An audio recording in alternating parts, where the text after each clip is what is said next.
तो अभी हम देखेंगे series and parallel connection of resistance. तो पहले आते हैं सीरीज पे। अगर रेजिस्टेंस को हम कुछ इस तरह से जोड़ते हैं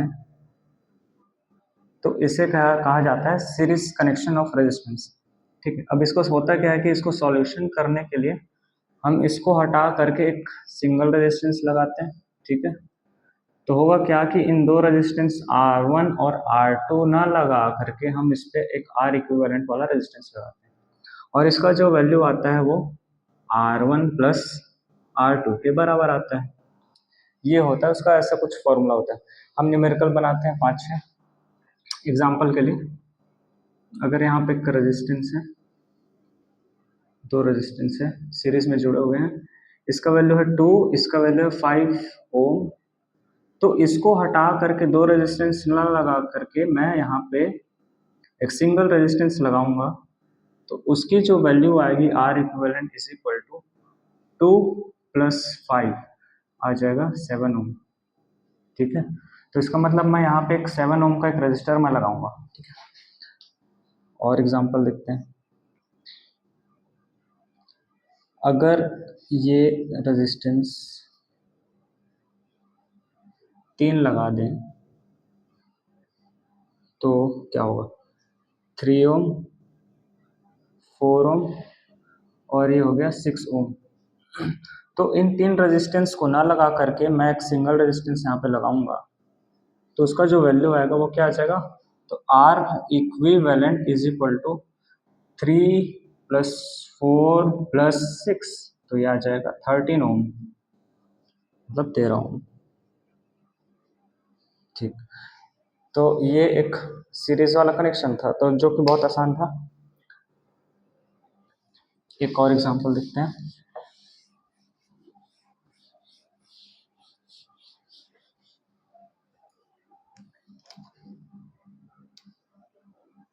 अगर रेजिस्टेंस की वैल्यू यहाँ पे है x और इसकी वैल्यू है 5 ओम और इसको सॉल्व करने के बाद हम एक सिंगल रेजिस्टेंस लगाते हैं और इसका जो रेजिस्टेंस की वैल्यू है R equivalent is equal to है 12 ओम। ठीक है, तो पूछा गया है कि x की वैल्यू क्या होगी। तो R इक्विवेलेंट का जो आंसर है हमें पता है, वो आया कैसे होगा, x को और 5 को ऐड करने से आया होगा। तो R इक्विवेलेंट की वैल्यू है 12 ओम, इसकी वैल्यू है x, इसकी वैल्यू है 5, तो x की वैल्यू आ जाएगी 12 माइनस 5, तो आ जाएगा 7 ओम। तो ये था हमारा पूरा जो अभी जो बनाया हमने सीरीज कनेक्शन ऑफ रेजिस्टेंस। तो अभी हम बनाएंगे पैरेलल कनेक्शन ऑफ रेजिस्टेंस। ठीक है,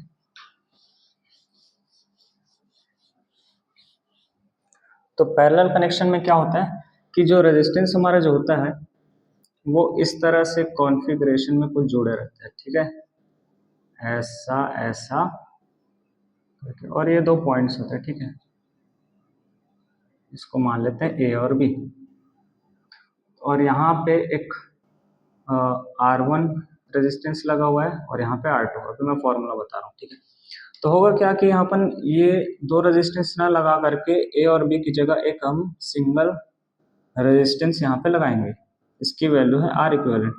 तो इसका जो वैल्यू आता है वो कैसा आता है, फॉर्मूला आता है 1 upon R equivalent is equal to 1 upon R1 plus 1 upon R2। इसको फिर सॉल्व करने के बाद जो आंसर आता है उसको घुमाया जाता है, आर इक्विवेलेंट वहां से निकलता है। तो ये तो फॉर्मूला हो गया। अब इसको अगर हम सॉल्यूशन करेंगे तो इससे रिलेटेड जब क्वेश्चन बनाएंगे तो समझ आएगा। चलिए देखते हैं।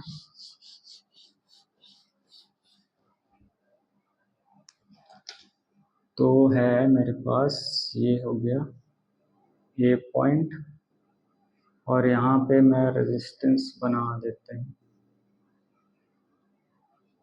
ये हो गया रेजिस्टेंस, ये हो गया पॉइंट बी, ये हो गया 2 ओम और ये हो गया 3 ओम। ठीक, तो इसको सॉल्यूशन करने के बाद हम एक रेजिस्टेंस इसकी जगह पे लगाएंगे। ठीक है, इसका वैल्यू है R इक्विवेलेंट। ठीक है, तो 1 upon R equivalent is equal to 1/2 plus 1/3 हो जाएगा। तो 1/r इक्विवेलेंट, इसको सॉल्यूशन करेंगे तो आ जाएगा 3 2 जा 6, और यहाँ पर आ जाएगा 3 + 2, तो ये आ जाएगा 5/6। लेकिन ये आंसर नहीं है क्योंकि ये तो 1/r इक्विवेलेंट है। तो r इक्विवेलेंट जब निकालेंगे तो आंसर आएगा 6/5 ओम। आसान। तो हम यहाँ पे लिखेंगे क्या, r equivalent is equal to 6/5 ohm. ये हो गया आंसर। और इसी तरह के क्वेश्चंस बनाते हैं। आप वीडियो को पॉज करके रिवर्स करके बहुत ही आसानी से चीज़ों को समझ सकते हैं। अगर यहाँ पे हम 3 रेजिस्टेंस लगा देते हैं, एक ये हो गया और एक यहाँ पे और एक लगा दिए यहाँ, ठीक। और ये पॉइंट हो गया हमारा B और ये हो गया पॉइंट हमारा A। तो इनको सॉल्यूशन करने के बाद हम एक A और B की जगह एक सिंगल रेजिस्टेंस यहाँ पे लगाएंगे। इसका वैल्यू होगा R इक्विवेलेंट, ठीक है। तो इस R इक्विवेलेंट का जो वैल्यू आएगा, हम कैसे आएगा देखते हैं। अगर इसकी वैल्यू 3 ओम, इसकी वैल्यू 4 ओम और इसकी वैल्यू है 2 ओम, ठीक। तो इसका सॉल्यूशन होगा 1/r equivalent is equal to 1/3 पहला वाला, 1/4 प्लस 1/2। जितने भी रेजिस्टेंस आएंगे ना पैरेलली, उसको हम इस तरह के फॉर्म में लिखते हैं। तो ये आ जाएगा 1/r equivalent is equal to, अब ये सारे को सॉल्यूशन करेंगे, या तो 2 को पहले कर लो फिर ऐसा कुछ करो। तो मैं यहाँ पे एलसीएम मेथड का तरीका लूंगा। तो मुझे पता है कि 12 यहाँ पे आएगा। 3 4 ज़ा 12, 4 3 ज़ा 12, 2 6 ज़ा 12। तो यहाँ पे आ जाएगा आंसर 13/12। अच्छा, लेकिन ये आंसर नहीं है। R equivalent is equal to आएगा, इसको घुमा दो तो आंसर आ जाएगा 12/13 ओम। तो हम इसकी जगह पे लिख सकते हैं 12/13 ओम। ये सारी चीज़ें तो बहुत ही आसान सी चीज़ थी जो कि बन जाती है। क्वेश्चन तब दिमाग खाने लगता है जब सीरीज और पहला दोनों को एक साथ जोड़ देते हैं, वो भी आसान है। एक दो एग्जांपल हम उसके देखते हैं।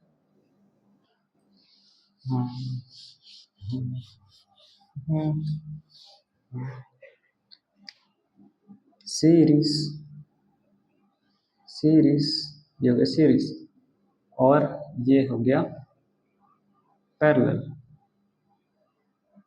ये हो गया पैरेलल। तो पूछा गया है क्वेश्चन में ए और बी की जगह हम कौन सा रेजिस्टेंस लगा सकते हैं, ठीक है। मतलब कि अगर हम इसको सॉल्यूशन करके ए और बी की जगह केवल एक रेजिस्टेंस लगाएंगे तो उसका वैल्यू क्या होगा, आर इक्विवेलेंट क्या होगा, ठीक है। तो उसको सॉल्यूशन करने के लिए इसको हम 2 पार्ट में करेंगे। सबसे पहले ये वाला जो पार्ट है आप इसको देखोगे तो ये पैरेलली कनेक्शन में है। तो इसको सॉल्यूशन करने के लिए मैं क्या करूँगा, ये ऐसा कुछ बना दिया, ठीक है।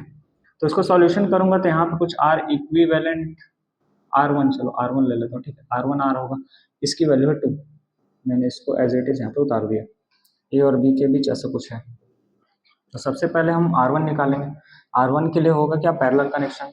तो 1/R1 is equal to 1/3 plus 1/4 और आ जाएगा 1/R1 इज इक्वल टू, ये जाएगा 12/7, ठीक है, 12/7। अब क्या करेंगे, ये जो आंसर है ना उसको घुमा देंगे तो R1 बराबर आ जाएगा 12/7 ओम, ठीक। अब मैं क्या करूँगा कि R1 की जगह पे मैं लिखूंगा 12/7 ओम। अब क्योंकि ये दोनों आपस में सीरीज की तरह काम कर रहे हैं तो हमारा आंसर जो कि वो वाला R इक्विवेलेंट है वो आ जाएगा R equivalent is equal to 2 + 12/7 का, तो यह आ जाएगा 14 + का 12 divided by 7, 4 5 6 2 7, 26/6 ohm. 26/7 ohm R equivalent. तो ये है हमारा आंसर। एक लास्ट क्वेश्चन,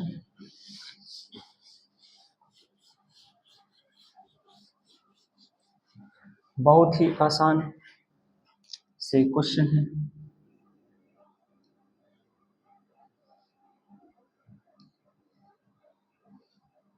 ये मैंने बना दिया ट्रायंगल, इससे लोगों को डर लगता है कि ये है क्या, लेकिन अब डर नहीं लगेगा। यहाँ पे एक रेजिस्टेंस लगा दी, यहाँ पे लगा दी, और यहाँ पे एक रेजिस्टेंस लगा दी। ठीक है, बन जा भाई रेजिस्टेंस, बन जा भाई रेजिस्टेंस। इसकी वैल्यू है 3 ओम, इसकी वैल्यू है 3 ओम, इसकी वैल्यू है 3 ओम। ठीक है, ये वाला पॉइंट है सी। अब कैसे करें इसको? सॉल्यूशन करने के बाद अपने को कुल मिला करके आंसर लाना है भैया कि ए और बी के बीच केवल और केवल एक रेजिस्टेंस लगाना है। ठीक है, ए और बी के बीच केवल एक रेजिस्टेंस लगाना है जिसकी वैल्यू है आर इक्विवेलेंट।